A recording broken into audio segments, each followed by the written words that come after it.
Selamat siang teman-teman. Pada siang hari ini saya berada di kota Gerobokan atau Kabupaten Gerobokan.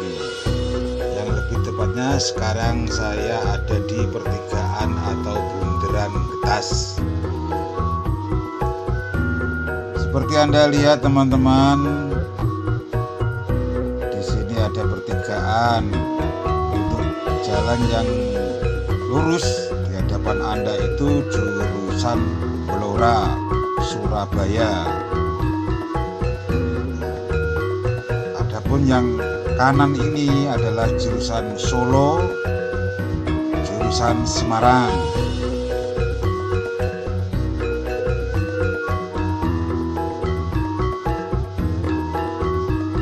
Ada patung Pangeran Diponegoro. Ini ke kiri arah ke Kota Kudus dan Kota Pati.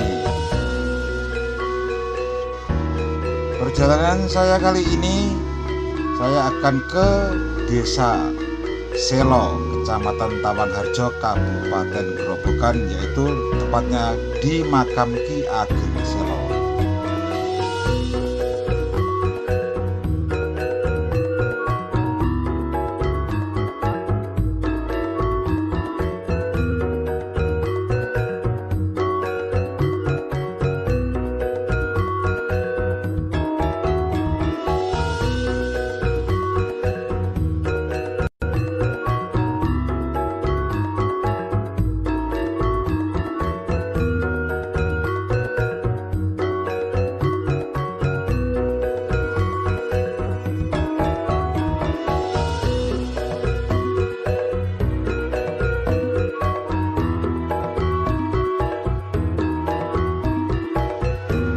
Saya memasuki masjid peninggalan dari Ki Ageng Selo.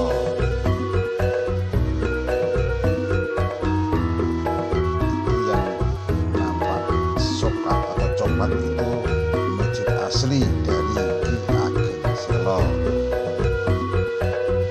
Kayunya masih asli dan masih utuh seperti dulu. Ini teman-teman, ini di dalam Masjid Ki Ageng Selo. Kalau saya perhatikan dan saya amati, bangunan di dalamnya ini hampir mirip dengan bangunan masjid buatan Wali Songo yang ada di Demak Bintoro. Persis seperti ini.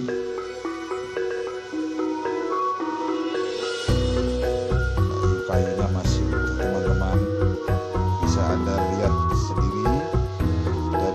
Bisa Anda lihat secara langsung, inilah peninggalan Ki Ageng Selo.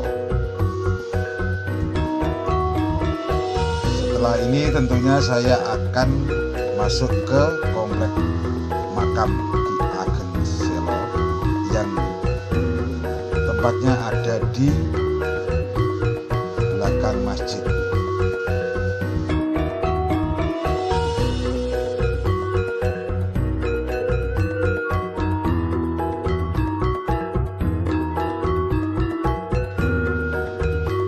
Ditulis di dalam buku Babat Tanah Jawa, diceritakan bahwa Prabu Brawijaya yang terakhir memberi istri Putri Wandan Kuning. Di dalam perkawinan itu, Prabu Brawijaya dan Wandan Kuning melahirkan seorang putra yang bernama Bondan Kejawan atau yang lebih dikenal dengan Ki Ageng Lembu Peteng. Bondan Kejawan atau Ki Ageng Lembu Peteng diangkatlah sebagai murid oleh Ki Ageng Tarup atau yang lebih terkenal dengan nama Joko Tarup.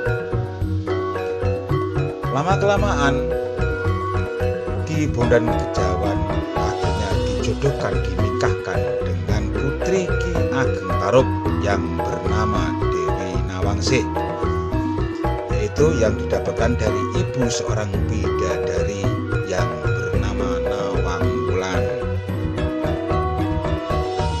dalam perkawinan Bondan Kejawan dan Nawangsih lahirlah Ki Getas Pandhawa. Ki Ageng Getas Pandhawa berputra. Ada 7 orang. Salah satunya yang paling sulung adalah Ki Ageng Sela. Jadi Ki Ageng Sela merupakan anak yang pertama dari Ki Ageng Getas Pandhawa.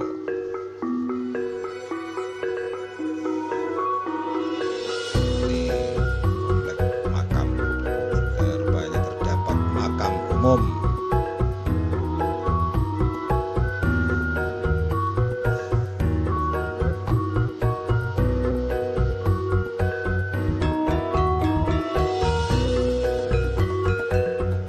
Ini teman-teman, saya sudah berada di depan makam Ki Ageng Sela.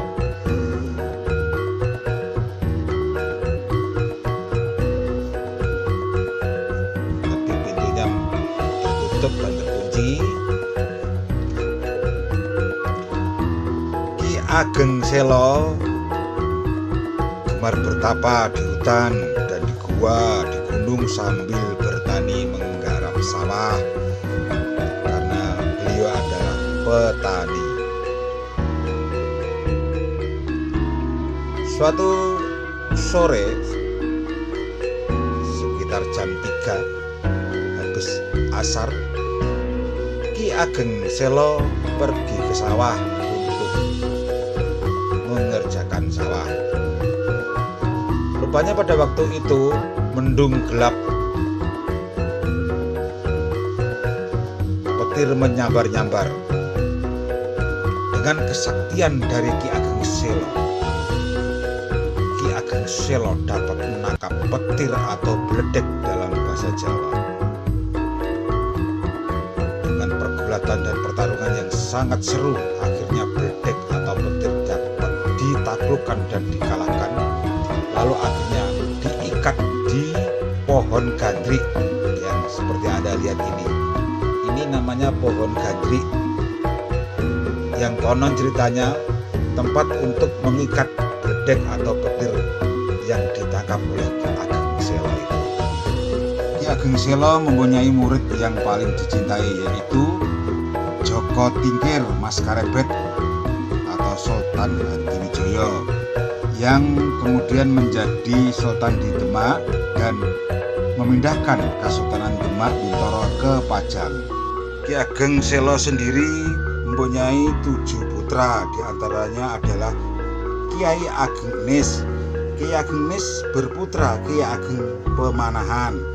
Kiai Ageng Pemanahan beristri putri sulung dari Kiai Ageng Sobo dan melahirkan anak yang bernama Mas Ngabehi Loring Pasar atau yang lebih dikenal dengan Sutowijoyo, pendiri Kerajaan Mataram menggantikan Kesultanan Pajang. Oke teman-teman, sekarang saya berada di sawah, namanya sawah Udrek. Jadi menurut cerita, konon disinilah Ki Ageng Sela menangkap petir atau bledek bahasa Jawanya. Nah ini di sini waktu itu Ki Ageng Sela sedang bercocok tanam.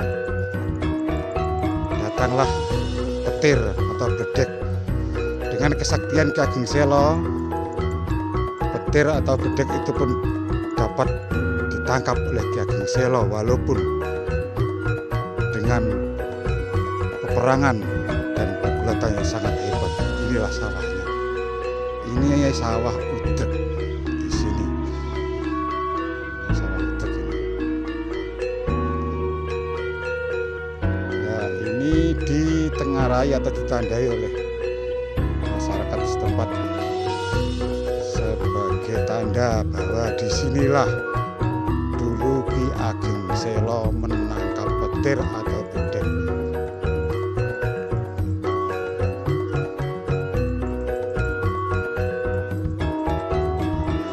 Gazebo